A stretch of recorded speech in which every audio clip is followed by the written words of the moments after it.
Well, hi there, racing fans, and welcome to another edition of Winning Ways, where we've got all the updates for you. We're going to have a very interesting discussion with the guy who's putting down the poly track here at Greyville, the pull-up area of the poly track. Peter Morrison, he's partners with Martin Collins in poly track, and he put together a feature with us so enlightens you all as to what the poly track's all about, and very interesting chatting to him.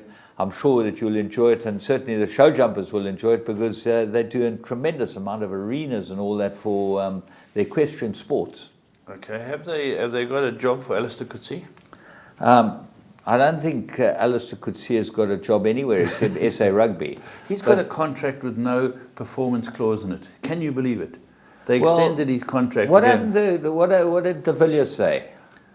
I don't know which de Villiers you're talking about. The Peter. Previous coach, wasn't his name Peter. Yeah, Peter. I don't know what Peter said. He says, "No, Alistair, no, you know what it's like to be the coach." So take it. Jim, but I'm going to compliment you. You said this box will get smashed. But 18 was nowhere close. When I saw Hogart was playing. Yes. You went into then I went But back. James, it was so poor. We conceded 8 tries. It's the lowest there we've ever been. Raymond Rule chased every kick off and missed every tackle. They worked it out. He missed 14 tackles. Gasanda missed so many. The fullback missed some. The fly half is so out of his depth. The Springboks, the All Blacks played the Wallabies. And then they played the Argies. And when they played the Argies, it was tight until 60 minutes. Do you know what the coach of the All Blacks did? He made 7 changes, said, "Fight for your place, boys." And they slaughtered the South Africans. Do we make changes? Only for injury? There is only one point here, okay? Since I've been on this planet, which is quite a long time. Long time, yeah. The All Blacks have never beaten us by 57 points, ever. Yes. Okay? In fact, in the last 15 years, rugby in South Africa has gone steadily backwards. And there's only one common denominator, okay? I'm scared of what you're going to say here. I'm not going to say it. Okay. There is only one Okay, I'm common going to denominator. say, do you know, James, it's been 107 tests since we last didn't score. You know how far back that goes? You know, I love the thing that's going around Facebook, okay? It says, when my wife wears this t-shirt, I'm not scoring. I'm not scoring. It's To bed. Yeah. Throw it in the fire. But, James, you know... It was disgraceful. Yeah, not acceptable, James. We as South Africans, along with every other South African, should be absolutely outraged, okay? And it boils down to policy. Yeah. Policy is killing the sport, management, because actually the problem is that look at all the weak links. The weak links are policy bound. Yeah. Okay? And James, you know what the killer is too? People are not starting to turn out. No one doesn't watch rugby at all. You know, it filters through down to our provincial rugby. It's just exactly. It's a sad state of affairs. I watched the Lions play the Blue Bulls. I have never seen a more disgraceful performance of 2 rugby teams in my life. Those are 2 premier Currie Cup rugby sides. Wow. I'm telling you, schoolboys play better rugby than them. Yeah. But the problem is, yes. okay, that is our breeding ground for our Springboks. Yeah. And they're not good enough. No, it's at like, least the Free State one. Yeah, Free State one. Yeah, good for them. Good for them. They went out there and said, to hell with everyone. You want to kick us out the Super 15, whatever, we'll go and find our own people to play. And they'll be competitive. Yeah, and they'll play good rugby. They've always good and they rugby can do players. what they damn well like, and they're having a wonderful time. I agree with you. And they didn't miss Raymond Rule. James, did you get your Arsenal shirt out the cupboard? No. It's gone now. It's gone. I can't. Oh, you're putting your Springbok one next to it. It's like the SMS I was sent about the lineup of Liverpool. Okay. Oh, fantastic. With the back 5 players, Coco, Bongo, with all the normal up front. Yeah. Normal guys up front. Arsenal was saying. They drew, Spurs drew, they couldn't score. Man City roll on, Manchester United. I watched the Manchester United game. It was well into the second half, and it was looking like an equaliser would be next on the cards. Rooney went off, they lost a bit of shape. Boom, 83rd minute, they went 2-0 down, then they fell apart. Well, I don't know why Rooney went off.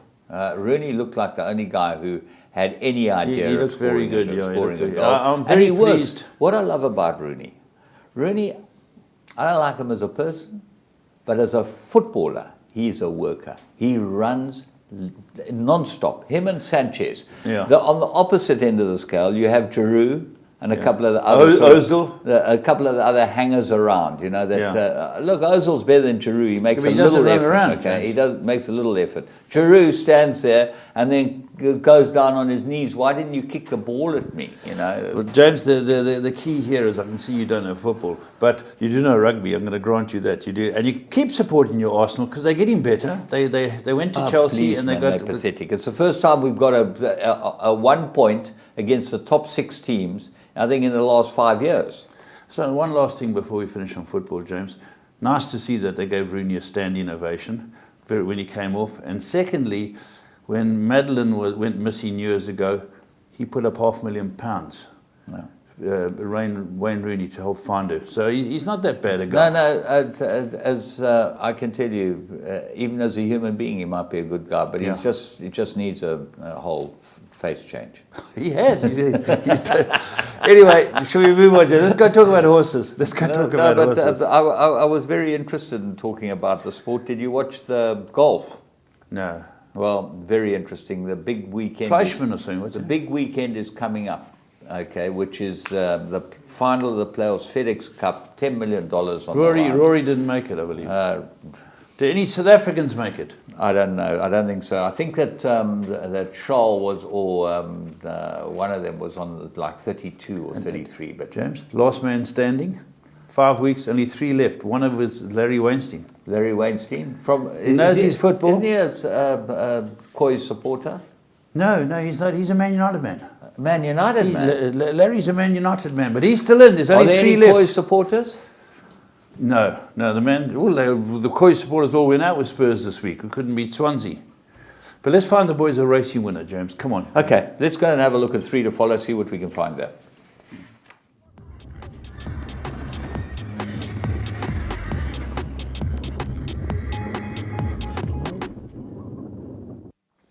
Well, let's go and have a look at Turfentine on Tuesday. And we went 1,000 meters, first race, Turfentine standside.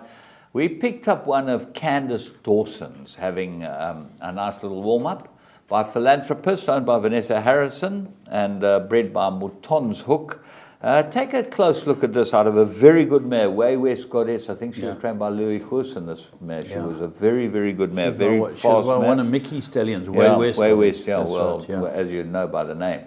But let's go and pick her up on the outside of Turfentine here. Have a close look at this. Yeah, she gets out rolling. Bear in mind that 2 horses with the Shamrocks in the name. They're on 2nd and 3rd, Ultimate Shamrock. But this is Western Shamrock. Jumps sideways and looking for a bit of company, but has very good speed. Shows pace, so does Ultimate Shamrock.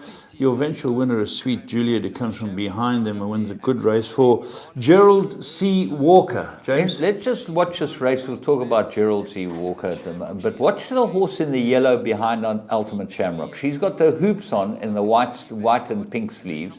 And the horse in the yellow runs right past her. Okay? That's right, yeah. She's just getting a shake-up, but she's not getting anything vigorous here at the moment. And the horse in the yellow is on his bicycle. That's the winner. Runs past it and goes across to the inside of her, okay? Yes. Now watch her. Watch this filly and Ultimate Shamrock. She shifts to the inside. She gets a smack, 2 smacks with the right hand, 3 with the right hand. And now he just pulls a stick in the left hand. And watch the way this filly runs on. Puts a stick down. Very green. And she just runs on absolutely beautifully. That was a very good run. It wasn't the winner that ran past her. The horse ended up running 4th or 5th. It was, yes. The horse is trained by our friend Claudie Walker. Claudie Walker. Now, don't you know Claudie Walker? I think I do. I'm not sure. He used to be a jockey. I'm sure he won the July. He might have won the July on Left Wing or something like that. Back when we were Left Wing. Yeah, something like that. Maybe Percy Kay who won on Left Wing. I'm sure Claudie Walker won a July, or certainly was involved. He was a jockey, and he was with mates with Ivan Pickering and them. I think that he was a Clarewood with the Clarewood boys. You can even not get mixed up with Claudie Allen was picks, mate. No, Claudie Walker as Okay. well. I'm sure that. But don't worry, we'll get the the boys will all send them through. You know, Walter's been very quiet lately, but I hear he's winning every competition on Wednesdays, probably counting his cash. Yeah. They tell me that on the golf course, unbeatable now. Is that right? Yeah, he's got help. He's always been a great reader of the greens. Well, that's the point. And now he's keeping his back stiff. He's got that machine that keeps his back stiff. That helps him. So we've got to go and see him when we go down there. Yeah, we're definitely going to go and see him. But very quiet he's been. He hasn't sent us any while wine. we're talking about Walter, our second 3 to follow is trained by his daughter, the winner. Not our horse to follow, but the winner. The winner's trained by his daughter. She's showing him up. She's showing him up terribly. Yeah, it's unbelievable. Double mint we're going to pick up. Let's go to Kenilworth, first race. This was a Wednesday race meeting. And take a look at this one. By twice over, bred by the Fosters themselves out of an Australian mare, Taylor the Cat mare. This horse can run. Walks out the gate. Yeah, falls out's more accurate. Now it gets taken towards the inside here, but can't go with them. The pace is on quickly. Henry Tudor's a couple of lengths off. I thought Henry Tudor would be a tough horse to beat, but in the Yorster colours, Foolproof beats it. But have a look at the horse that we found called Double Mint. Tell us a bit about this horse, James. Well, it dropped off to the back here. It's on the left-hand side of your screen in the red and yellow colours, yellow cap. It's now moved past the second last horse. And this is very interesting because you'll see the jockey gets animated going through the 400, starts picking the horse up, get into him, and he's got a beautiful action, this horse. And then suddenly the penny drops, but he gets it, gets one smack with the left, gets one smack with the left, one smack with the right. Now he starts running on, but now watch what happens. Okay, now he looks like he can possibly win this race. Just flattens out a little bit, you know. Very good debut. Yeah. Wonderful debut. Remember the name? Double Mint. I think this horse will go a trip too. So look at him, there he is in the sort of finish, pulling up and won well. Now, the next one we picked up was at Scottsville on Sunday. We went to the third race, and actually the winner should go in as well, because there's a story about the winner, and we'll talk about it. But the horse that ran third, She's a Dream, ran a cracking good race. Let's go and have a look. Owned by some very staunch KwaZulu-Natal boys. Kling Larson and Gary Cummings and mates. Yeah. They're on the outside. I had a look at this filly in the ring. She's a lovely filly. She's a Kahal. Yeah. And she gets in the race. The eventual winner is a horse called Salamar, who's nearly alongside her in the blue up the middle. That wins the race. That's got plenty of speed. And as a tripper, he looks very useful. Well, the money horse was Salamar. Watch it. It's in the race, and the jockey is animated. He's getting going. He wants to be in the picture. The other one just posing. She's just posing on the outside, this filly, with the black sleeves. He pulls his stick through calmly into his right hand, as I think it was Keegan de Miller. But, and then now watch, the winner's gone, okay? And watch this filly. She runs a cracker. Green cap, green, hanging, lugging in. No, those are Kling's colours. And she's got the hoop cap here in the green. And she can't run, she certainly can't run there. She gets a smack here. Oh my goodness, absolutely takes off this filly, runs a cracking good race. Very good debut. So she's worth having a good look at, but have a look at the winner now. Just an interesting story about the winner, because I spoke to Peter Gibson, who acts for Mr. Guo, okay, from Hartley, He's SA, a very good Well, he buys a lot of horses here. He does. Now, he does. Apparently he's a Chinese industrialist, doesn't speak much English. Now, this shows how wide the net can spread as far as South African racing is concerned. And Peter tells me he likes dabbling, okay, and buying horses. He's got a couple with Magna, the bright number this, bright number that, bright number the other. But this horse was named already. It's bred by Wilgerbos Drift and Maritz Fontaine, so he didn't change the name. But most of the horses started bright number 1, and he's now got bright number 10. His company in Beijing is called Bright something or other, bright number, whatever. Anyway. He's got no ties to South Africa at all, except that he likes racing and he buys horses, and he's involved in Australia and the business there, and Peter Gibson runs his business here. So, you know, Peter Gibson might not have done much for us getting horses in and out this country, but you get a guy in like this, he's paying training fees, he's buying, supporting horses. Well done. Yeah, well done. I think, you know, as much success as he can get is good, because they had another winner on the day. Just mentioning the winners before, we won't talk about it in current affairs, we'll talk about it now. Dennis Dreyer had 5 winners on the day. Yeah, fantastic. You know feat. why? Yeah, you've got 5 good horses. No. Man, okay, Geez, wow. that's pathetic. That is, crikey, Moses. Anyway, he had his 71st birthday yesterday. Is he So he had 71, to have a present. 71. 71. He's an old codger, that boy. Hey, that's good for 71. Yeah. Nothing wrong with our den. Yeah, I remember when he was assistant to Sid Laird, and I had to come and look after the You have family been when on he this went planet out. a long When he time. went out Friday nights. Okay, so you know. Didn't you go to school with Dennis? No, Dennis went to Borstal. Okay, I went to school with Alistair. We went to school, the two of us. You know? 3 years. Yeah. I'm looking forward to your 70th. You're looking forward to my 70th. Just round the corner, actually. Yeah, should be fun. Okay, All right. let's see what shouldn't happen.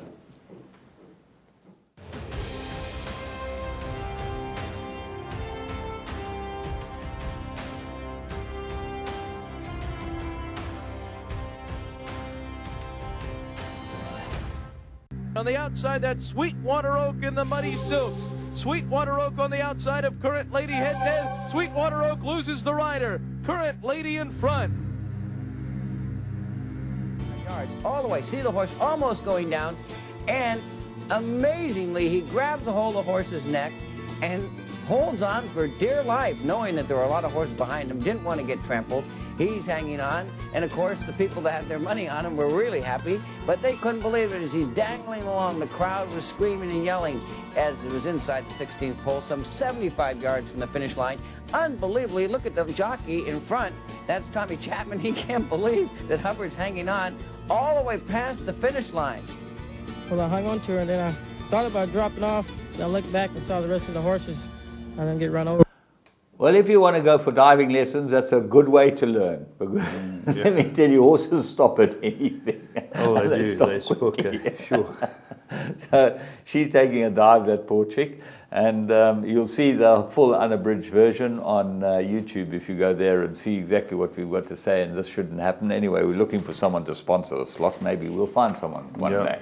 Let's move on and have a look at the plum of the week.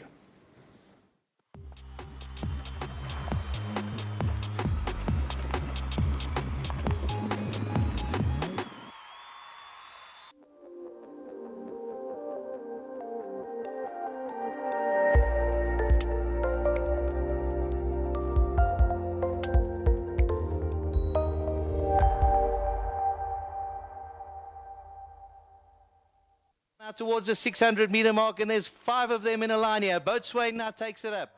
Boatswain from Sweet Trial. Then comes the Tin Man, the Little Magician, and Sage Rock. And the Little Magician starting to run on well now. But it's still Boatswain in front. Boatswain has it by about a length and a half. The Tin Man's trying hard in second. Little Magician running on from the back is Monty Python and Power of Place. But it's Boatswain who's going to deliver the goods here. Boatswain wins it well. The Tin Man second. Little Magician third. And an encouraging run from Power of Place in fourth.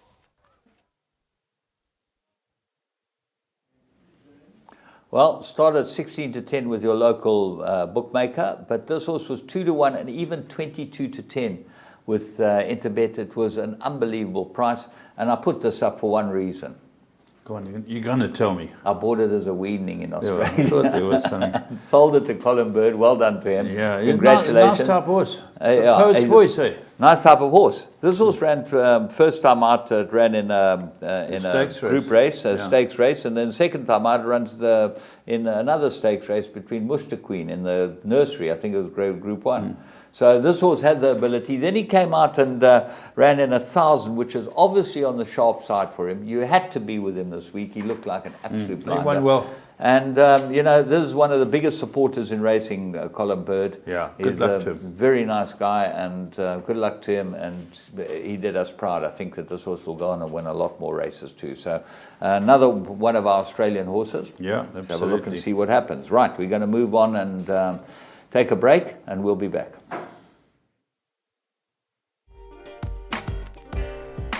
The future of all betting is online and mobile. Interbet, we're the pioneers of online and mobile betting in South Africa and continue to lead the way. But when you win one of these big races, everything else becomes meaningless. It's just something, that thrill of adrenaline is just incredible. Interbet is where the serious professionals bet.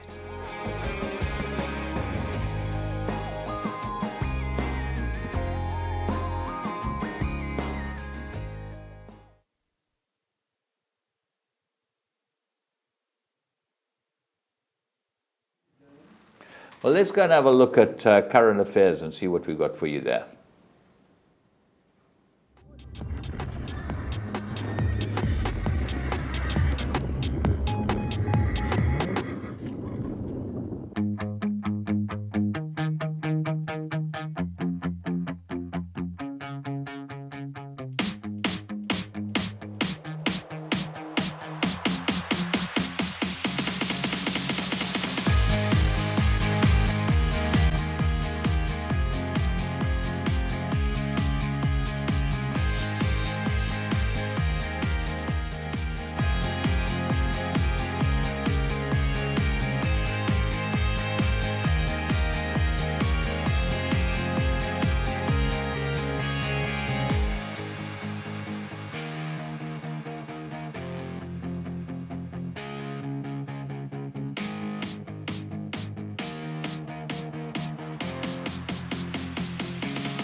Hi and welcome to Current Affairs, and no stakes racing around the country at the moment, but we did get a chance to see the superb filly Winx 20 now.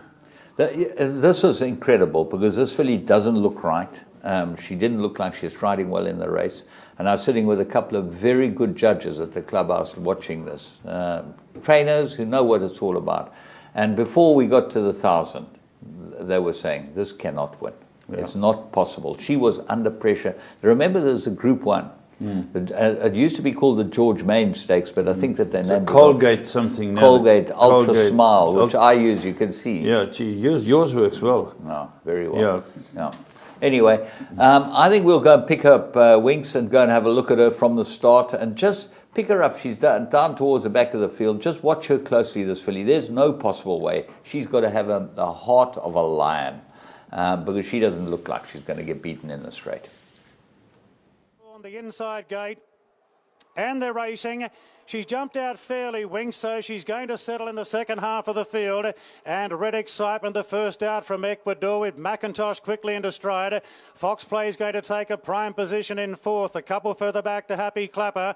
Two further back to Winx, who doesn't have any runners around her. So Bowman can just put her wherever he likes as they race down the side of the track. Further back to Heavens Above, and McCreary, the last one. And would be about 9 lengths off the leader, which is Red Excitement. He's going along at a strong enough speed. 2 lengths clear from Ecuador.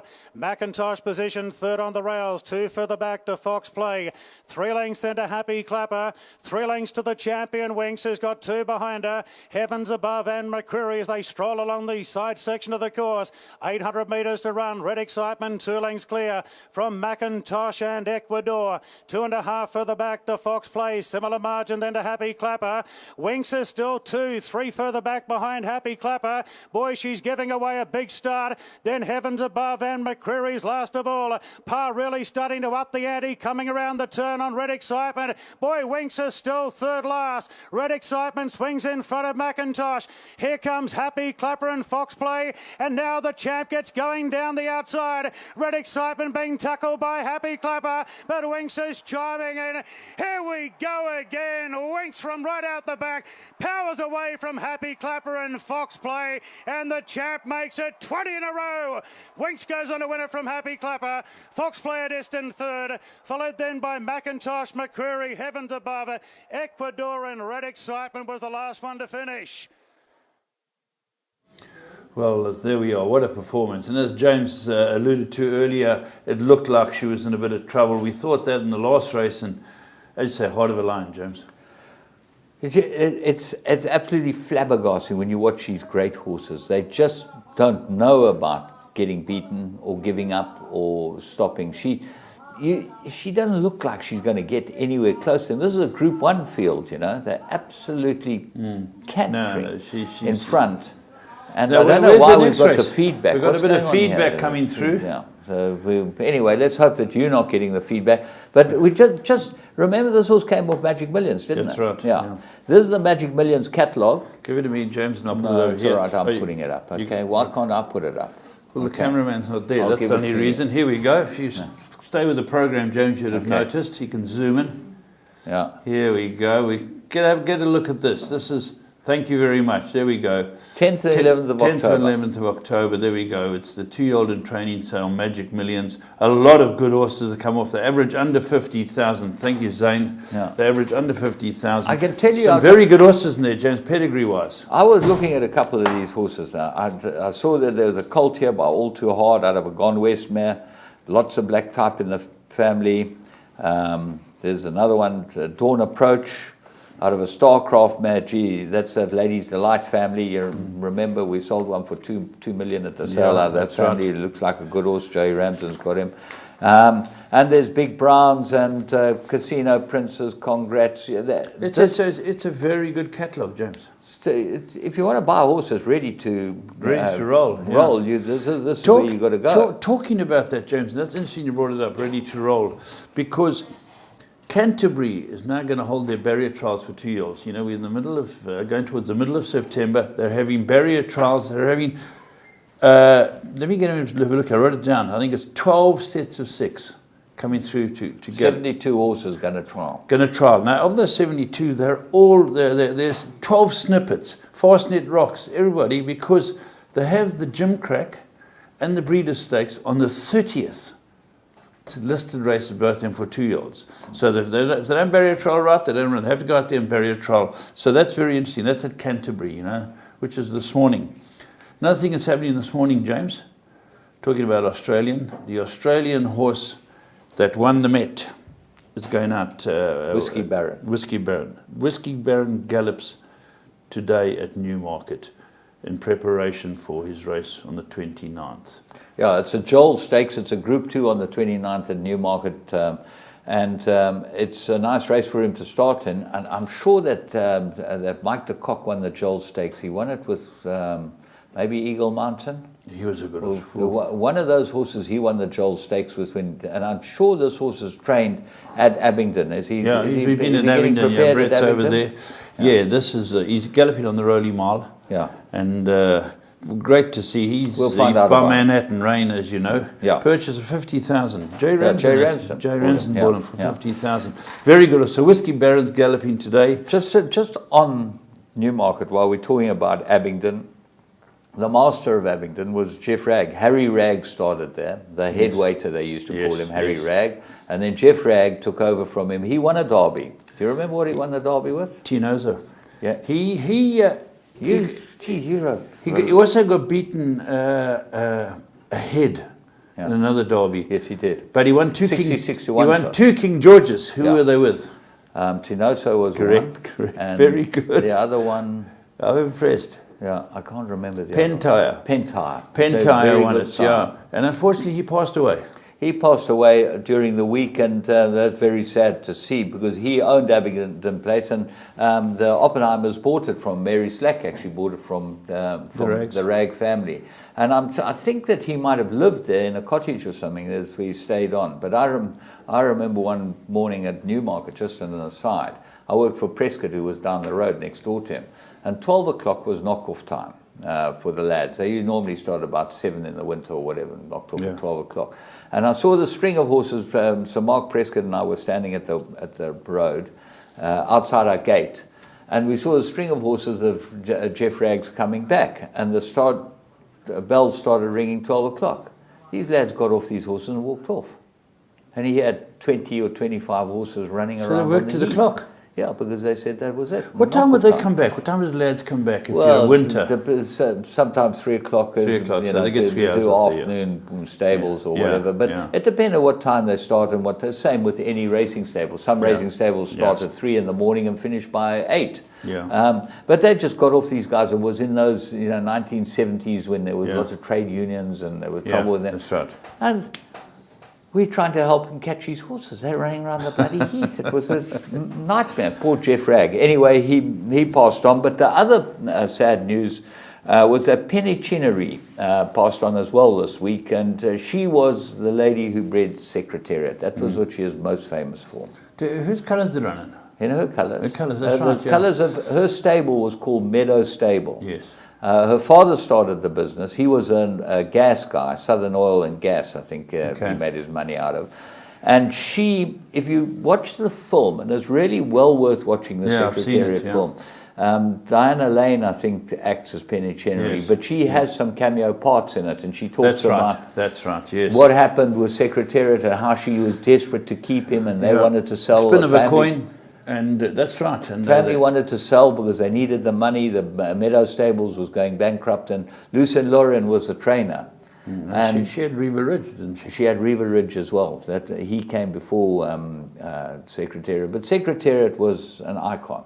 Oh, what an influence. And James, she was, Ron Turcotte and those colours now. Someone in South Africa has got those colours. Well, Billy Silver. Billy Silver, yeah, runs in the same colours. And he's Silver, unbeaten. What was he? He was a groom or something of Secretariat. Yeah, because Frank had the first one.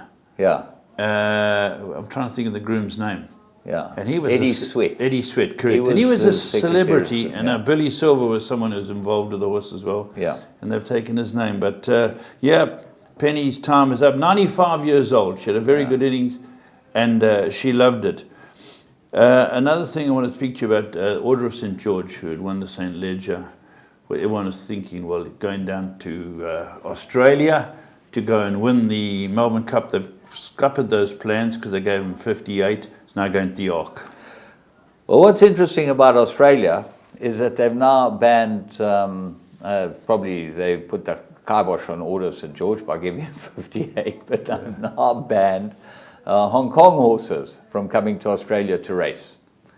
And vice versa, Australian horses going to Hong Kong. So there's no trade between them at the moment? No, to going to race. You can buy horses to race there permanently, okay, from Australia to Hong Kong. They're not stupid enough to stop that because they like to sell their horses to Hong Kong. They get lots of money for them.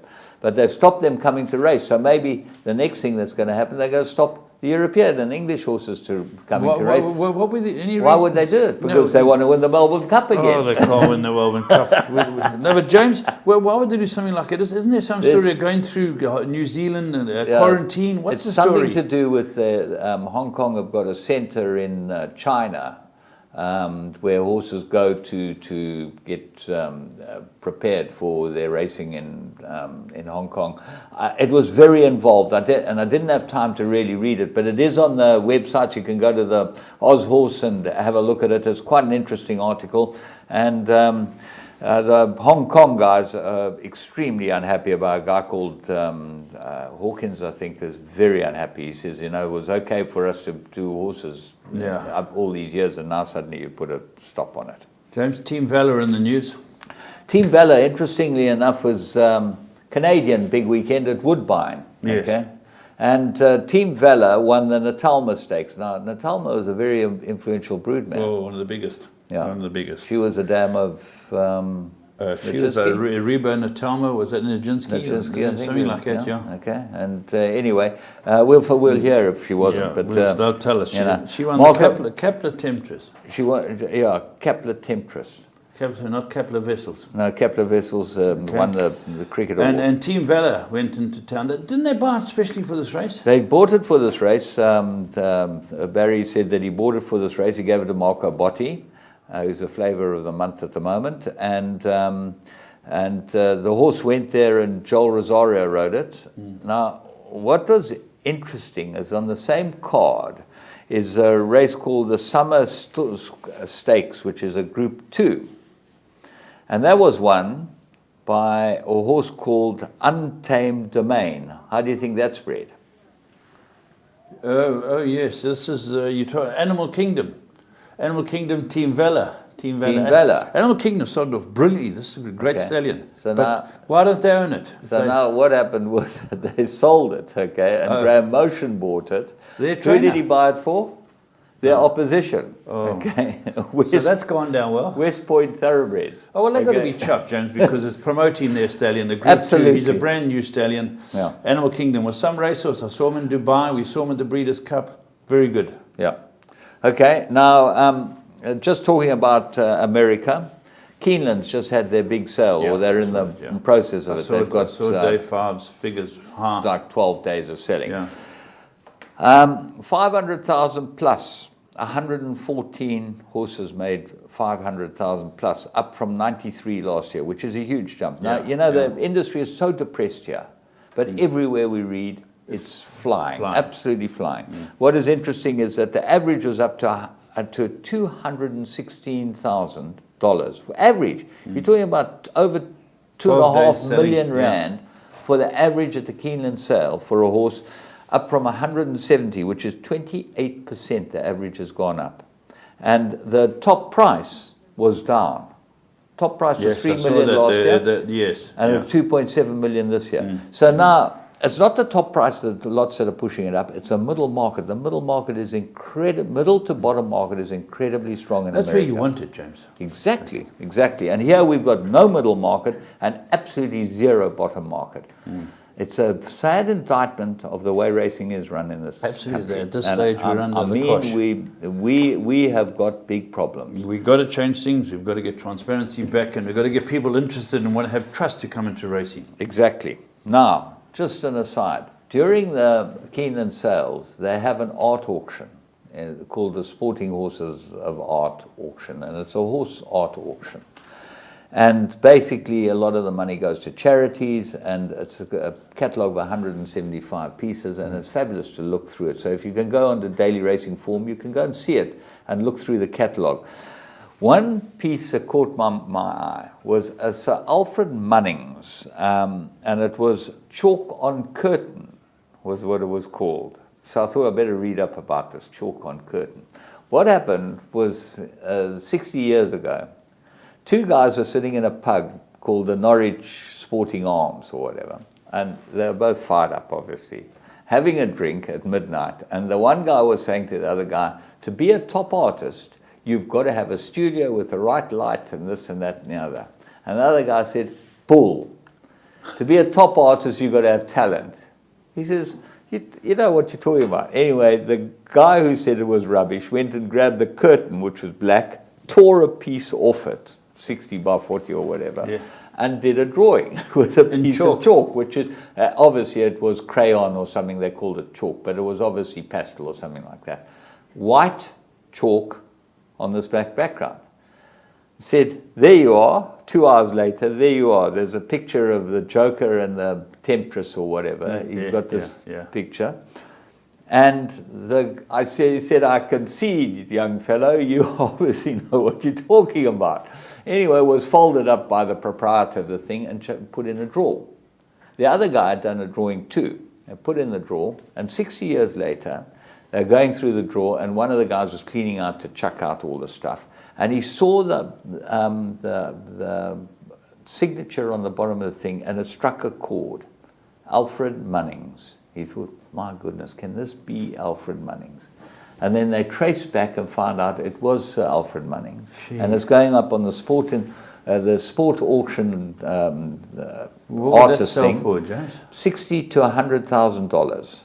Wow. Sat in a pub for 60 years. And it's amazing that the guy who was going to throw it out was going to get thrown out with everything, saw that it was a really famous artist. But it shows you how things happen in life. No, I find these type of stories fascinating. No, so do I. So do I. So there you go. Alfred Munnings is getting sold. There are a couple of them getting sold on the sport auction. And if you want to buy a real nice sporting auction of horses, that's the place to be. We're going to call it a day. That's us. Okay, that's us. We're now we're going to be chatting to our mate Peter Morrison. What do we got? Oh, that's right. Graduate, Magic Millions graduate. Yeah, that's right. What do you think? Boatswain. Bought by Jimbo Guffman. Yeah, as a weanling. It was a little thing like this. There we go, Boatswain. I think we paid about $27,000 for it. Yeah. Robbie Sage, Boatswain. Weanlings, that's my game. Anyway, that's beside the side, and we were going, as I said, we're going to be talking to our man from Martin Collins, Peter Morrison. Very interesting interview. Look forward to it.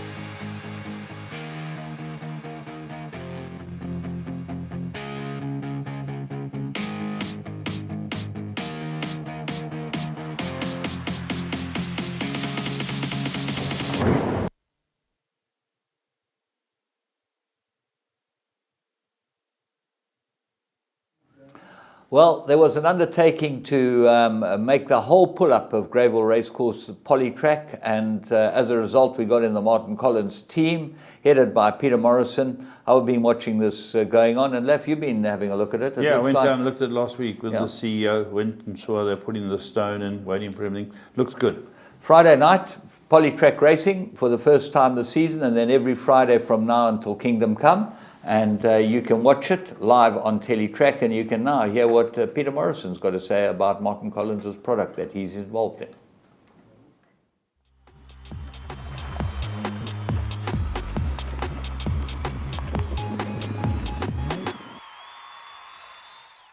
Well, we said we're going to let you know about polytracks, and polytracks are a thing of the future. They certainly have taken the show jumping world by storm.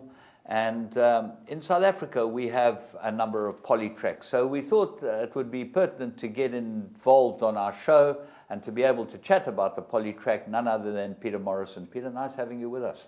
Thanks, James. Thanks for inviting me. Now, you're Martin Collins in South Africa. Yes. Yeah. But you weren't Martin Collins. You No. were the originator of all this stuff. So we started a business called Talk Earth. Yeah. Did mainly arenas, and my interest was in the show jumping. And then I wanted to know how to do things better, improve the surfaces that we competed on and trained on. And so I went overseas to see Martin Collins, discussed things with them. We bought some fibre from them, and it started slowly. And then they got more involved as we started to do a little bit in the racing industry. I think he got a little more interested in our business. And then he bought into our business, and we changed the name from Talk Earth to Martin Collins South Africa. And that's when we started with a polytrack.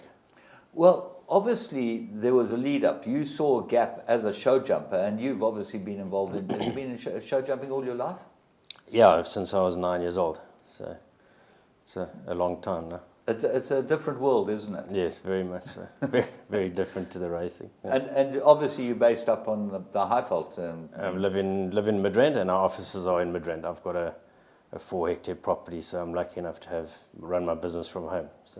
So what happened is, as a show jumper, you suddenly got to finish your formative years, and you've carried on show jumping, and you thought, now we've got to improve the surfaces for these guys. Yeah, I think the things horses became much more expensive. Advent of the warm bloods and things, and you're producing horses from young, and by the time they got to A grade, they were unsound, joint problems.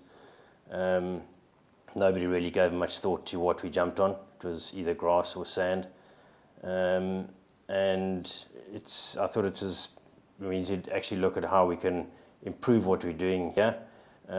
Try and get horses to last a little bit longer, making more consistent surfaces, and surfaces that are tolerant of weather and a bit more consistent through all weather conditions. Yeah. So you obviously added a fibre of some sort. Have you got a degree in this stuff? Have you? No, just trial and error. My field, so probably 3 or 4 years of trying it on my own, and then I went to Martin Collins. He's had 30 years of pretty much started the same way. And then it's the type of fibres that they've used. They've trialled various different ones and different things. So I think the first polytrack as such was installed probably 25 years ago in the UK.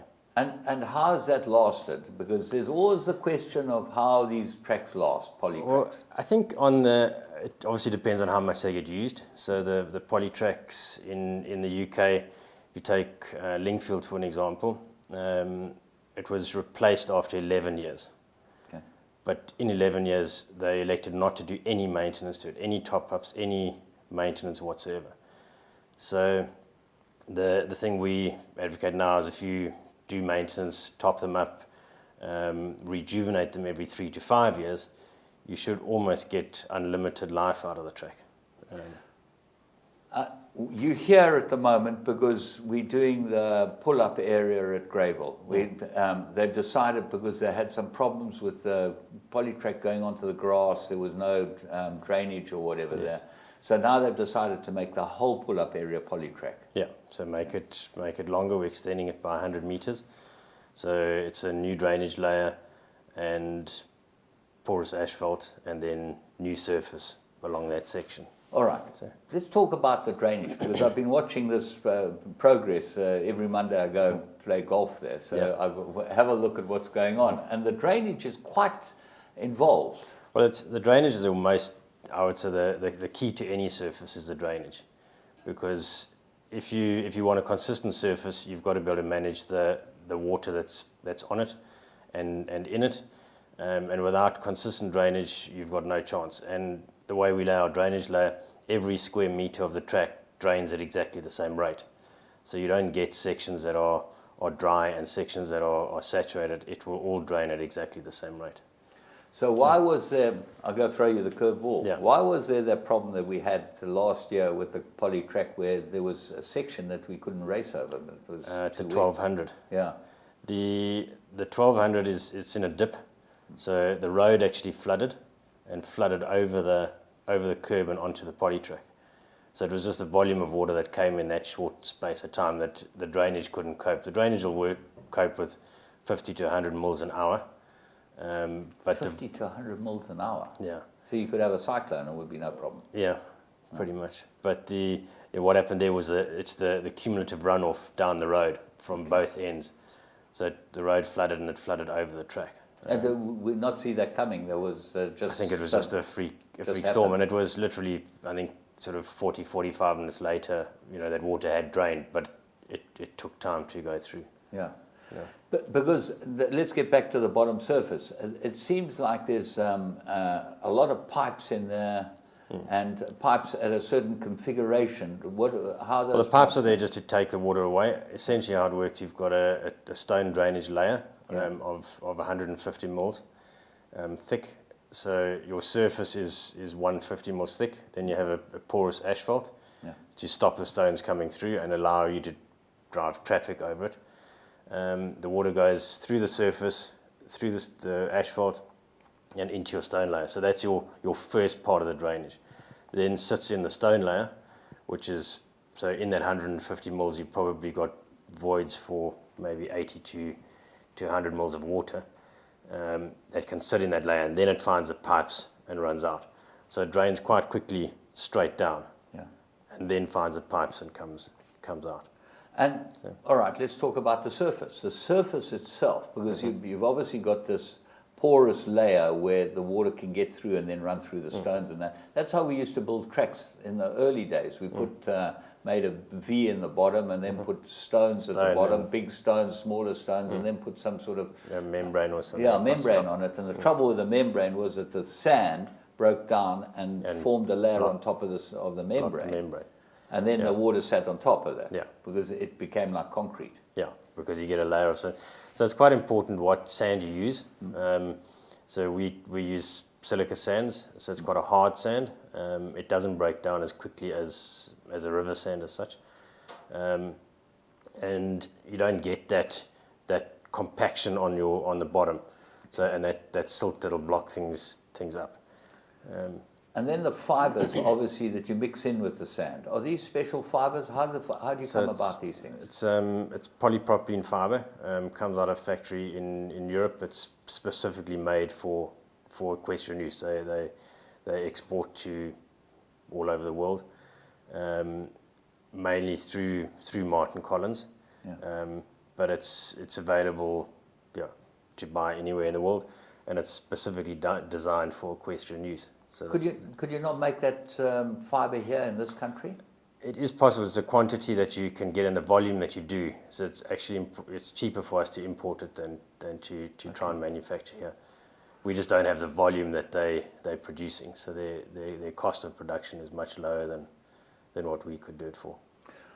Peter, let's talk about the different tracks, because you obviously are an expert in this now, having been involved since from the beginning. There are other tracks as well, which people use as synthetic tracks. I know that Tapita was one of them. What are the differences between all these tracks? I think the essential differences in the actual mixed design as such. The components are pretty similar. The key components are your sand, your fibre, your wax. So Martin Collins done a lot of research into the different waxes and what waxes work in different climates. So for instance, we wouldn't use the same wax in Durban as we would in Port Elizabeth. Is that because so? you've got a different, they've got to have different heat tolerances. And I think it's those, Martin Collins, it's the mixes that, and the recipes are different. So you'll get slightly different feels between the tracks. And although it is quite scientific, that's where it gets a bit more of a personal touch, I think. So basically what you're telling me is that you take into consideration everything that is going to affect the track, especially heat and humidity. So heat, humidity, rainfall, and you need a track that'll work within certain parameters.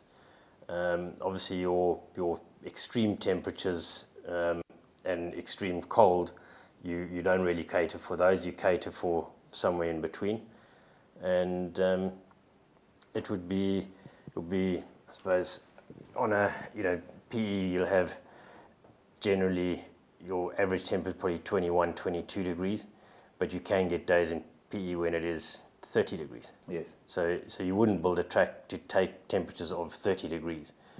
So you'll build a track that'll work comfortably between 12 and 23 degrees. When it gets too hot and the surface temperature, your surface temperature of your track, we've measured this track, gets to 56, 58 degrees. So it gets really hot Gets here really on a hot. hot day. So and obviously we've got a bigger spectrum because we race at night as well. Yeah. So you can get from that type of temperature to quite low temperatures. Quite low temperatures. Is that going to affect the track down the line? Not really. So the wax temperatures, I mean the wax we apply at, you heat it to sort of 180 to 200 degrees to apply it to the surface while you're mixing it. So those temperature variations are not really going to make too much difference. Freezing cold is more likely to damage. No, we're never going to get that. We're never going to get that. Yeah. So obviously your waxes would go to you will also be from maybe looking at somewhere between 12 and 26, 28 degrees would be the average that we'd look at. So when it's really hot, you want to put some water on the track. So if the track surface temperature goes over 30, 35 degrees, we're wanting to put water on. Okay. So what interests me as a trainer and having watched this track, there should be no difference in the running surface from inside to outside. But we find that the track runs faster in some places than in others. Is that a factor? Why would that be? I don't really see a reason for it. I don't see, because it's exactly the same mix, exactly the same preparation, through the track. Whether it could be something to do with fractionally more compaction where the tyre tracks of the tractors are, but the tractors do move across the track. So tyre tracks would have an impact. It could would make it firmer. Yeah. So you have a tine behind the tyre track that'll actually open that area up more to alleviate that compaction. Okay. But it's minuscule, differences in surface. Well, what interests me is that we see that, like now, there's cars driving down the outside of this track a lot. Okay. Now that's got to affect the surface. Well, the car, it will definitely affect the surface, and if you look at when they pave or do roads, they use pneumatic rollers. So that's a roller with tires on, to get increased compaction. So if you're driving cars up and down, it's not going to be, or buckies, it's not going to be good for the track. You shouldn't be using it as a road. Well, it's interesting you say that, because we have said to them, this is why the outside of the track is faster than the inside of the track. Could well be why the outside track is. The other thing is that the equipment, I don't think, fits the whole way across the track. No, so you've got there's two Gallop Masters here. Yeah. I think one is 4.5 meters wide and the other is 5.5. Yes. So they're different sizes, and they should be swapped around and do Yeah. different. So you're not driving on the same So track you all the should time. swap the gallop masters as well. Yeah. Yeah, so Okay. you shouldn't be using the same gallop master on the same track all the time. Very interesting. We're getting to the nitty-gritty. Yeah. Why is it that the Sommerfeld poly track Mm-hmm. is much firmer than the one down here? Generally, I think it's because it's colder, Yeah. and it is probably not. I think it's colder and it's used when it is much colder, so it needs to be prepped much deeper, and it as a training track it should be easier to prep to make that softer than this one. This one is generally a firmer track than that one. Yeah. Well, the Because it's a trainers, racing. I must tell you, the trainers bring their horses here to gallop from Sommerfeld on this track. Yeah. That means that there's got to be something not right with that one. Would that be I think it's a fair comment? It can only be preparation, and if it's preparation, it needs to be done for early in the morning, and that's got to be washed. Obviously, with any wax coated surface, they can compact quite tightly. So you need a power harrow. You need to keep that track open. We do regular inspections. The last inspection I did on that track, well, the last two I've done, I found it to be quite good and soft and well maintained. Okay. There have been a couple of times before that where it has been much firmer than it should have been, especially as a training track. So we're getting there now with it. Is it? It's definitely looking like it's softer and probably the levels that you set the So you set the times at, it's the levels that you set the gallop master at. It's how often you power harrow. It's the weather conditions. So cold and wet is going to tighten that track up a lot. So you've got to be, you really need to walk that track every day and adjust it for the temperatures that are coming. So if you prepare it the night before for the next morning, you might well have to go and redo it in the morning, even though there haven't been any horses over it, but do it early to open it up. If it's been a very cold night or it's been raining overnight, you definitely want to get in and open the track up because it will be firmer. And there'll be a difference in that track from 5 o'clock in the morning to 10 o'clock in the morning when the sun's been on it for 2 or 3 hours. Peter, another question that obviously comes up from us as trainers is that daytime racing seems to be a different type of racing to nighttime racing. Would there be a difference in the track and those two? The track could be all temperature related. So it would be slightly softer on a hot day. On a hot day, yeah. You find the front slightly horses come back to you easier during the daytime than at nighttime. Okay. So you find that the speed horses hold up at night more so than in the daytime. Than in the daytime. Often, that's a factor. Okay. And these are things that you don't want to happen because as punters want to see a complete consistency, certainly with times and the way the track's prepared. Is it possible to do that? It is possible. So that's what you say. If it's a really hot day, you should be putting some water on the track to cool it down so that it runs more consistently.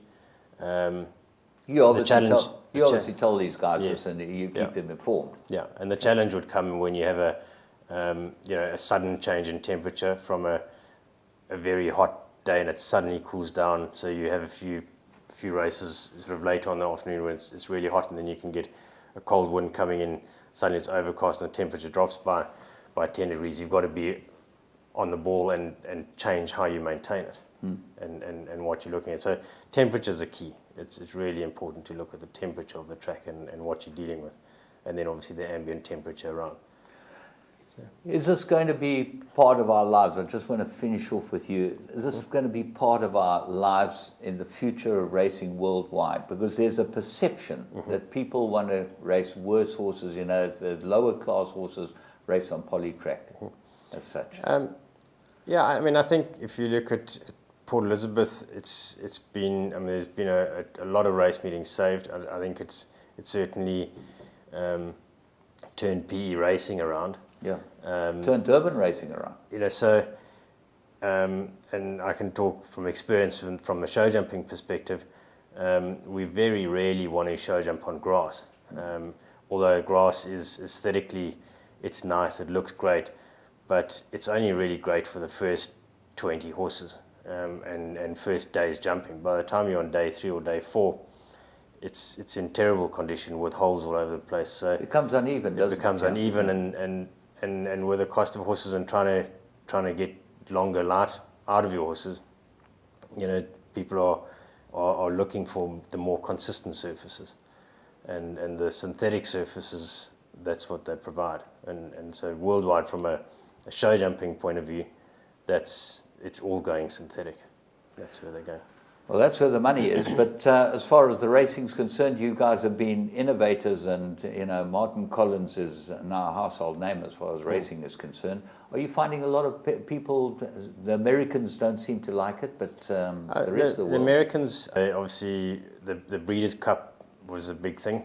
So it's a dirt race, and the American horses are all bred to be dirt horses as opposed to turf. And I think they struggled with that, and it wasn't it was from really certain venues wanting to host the Breeders' Cup that they changed from polytrack back to dirt. Yeah. And it had nothing to do with safety or consistency or anything like that of the surface. Is it a better surface for racing? I definitely think so, yeah.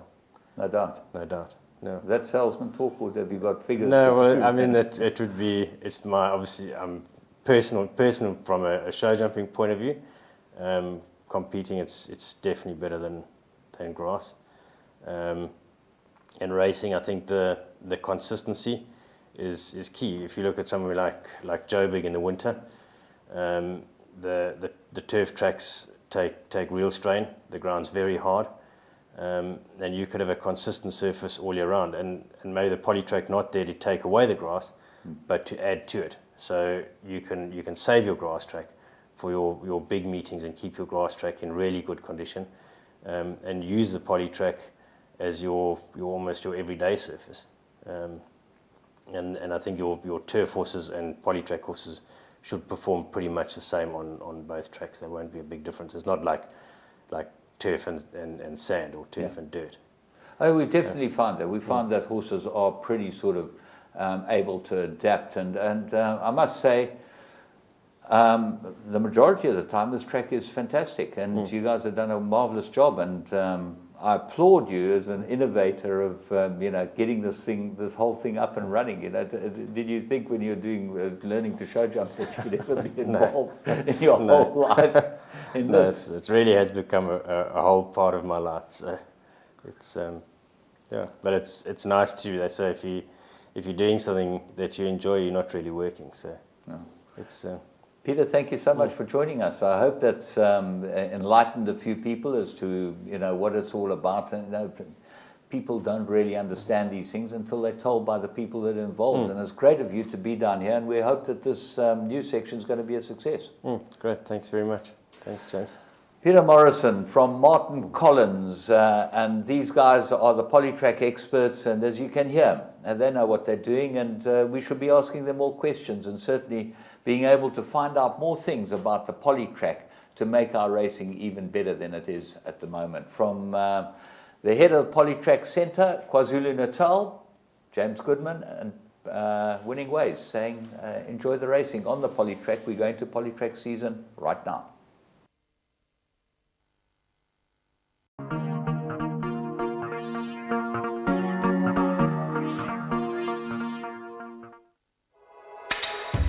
Your world of winners is now online at www.teletrack.com.